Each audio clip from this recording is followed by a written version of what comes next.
अस्सलाम वालेकुम दोस्तों, अॼु तव्हांखे रबनि जे बारे में ॿुधाईंदासीं। तकरार ड्रामे में छा रबनि जी बि एंट्री थी चुकी आहे या वरी रबनि अचण वारो आहे नेक्स्ट एपिसोड में, या वरी रबनि ज़ेर ज़िंदगी सीज़न 2 जी तैयारी करे रहियो आहे।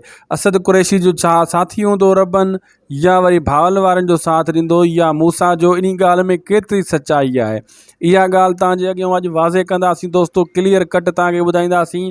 इन वीडियो खे दोस्तों आख़िर ताईं ज़रूरु ॾिसंदा जीअं तव्हांखे सॼी कहाणी सम्झ में अचे। नंढड़ी वीडियो आहे जीअं तव्हांखां का अपडेट मिस न थिए, ऐं थी सघे त शाहिद खुसरो व्लॉग यूट्यूब चैनल खे बि ज़रूरु सब्सक्राइब कंदा, असांजे पेज खे बि फॉलो लाइक शेयर ज़रूरु कंदा।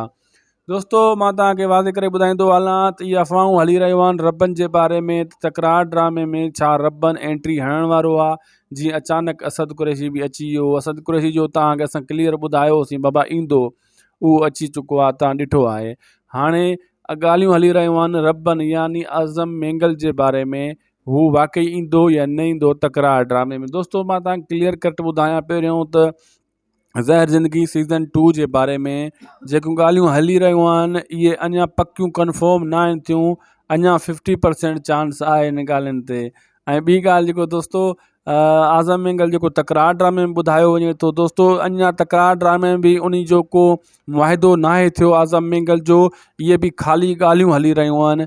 जीअं आज़म मेंगल जो पको मुआहिदो ड्रामे में थींदो, उन खे ड्रामे में एंट्री मिलंदी, उन टाइम ई असां तव्हांखे पकी अपडेट ॾींदासीं त बाबा आज़म मेंगल बि अची चुको आहे। जे आज़म मेंगल आयो त छा उहो असद कुरैशी जो साथ ॾींदो? दोस्तों इहो कंफर्म न आहे। जे आज़म मेंगल आयो त पोइ थी सघे थो कंहिंजो बि साथ ॾेई सघे थो, उन खे कंहिंसां बि गॾाए सघनि था। बहरहाल अॻे अदाकार तकरार ड्रामे में घणा थी विया आहिनि। माण्हू जेको आहे चई रहिया आहिनि त कुझु अदाकार घटि हुजनि हा, ड्रामे जो मज़ो अञा वधीक हुजे हा। दोस्तों वीडियो पुॻो आहे पंहिंजी पुॼाणी ते। असांखे वरी ॾींदा इजाज़त। ख़ुदा हाफ़िज़।